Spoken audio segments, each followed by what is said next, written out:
Peter, I have been following you from quite some time, and one thing I deeply, appreciate about your work is how you bridge biology and behavior. That is something, which I really want to study more. I mean, the way how you view, the way how you analyze and, articulate things, especially, in reframing narcissism through a neurological lens. That is, Mhm. something that I want you to explain and educate my viewers.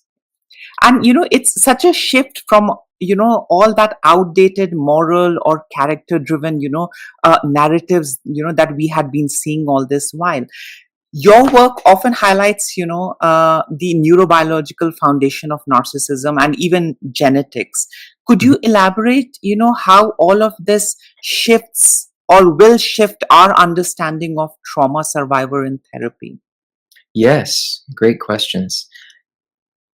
When I was studying psychology in my master's program and in my doctorate program, we obviously, and you as well, we learned the traditional theories of psychology. Absolutely. Yeah. Mhm. And it's important to learn those theories because they form, our understanding of the history of where we came from, why this is a field. And however, a lot of the traditional and popular theories were not testable when they were created because we didn't have the science we have today.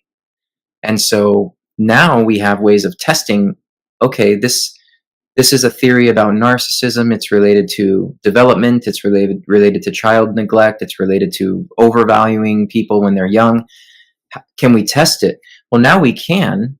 And a lot of the research in genetic studies and specifically twin studies, because twins give us this interesting natural experiment where identical twins who were raised apart, how similar are they if they've never met, if they've never had the same upbringing, if one was traumatized and the other wasn't, if one was in one socioeconomic class in a family adopted and another one was in a different class.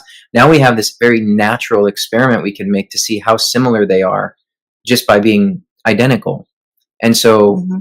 now there's over 50 years of research that show that twins, identical twins who are raised apart from the beginning and have completely different lives are more similar than two siblings growing up in the same family environment. So Mhm. then we started extending that to, you know, psychology and psychopathology in general. How genetic are things? And genetic doesn't always mean inheritance. Genetic can also mean just the natural way things develop, right? It's just Mm. non-environmental, basically.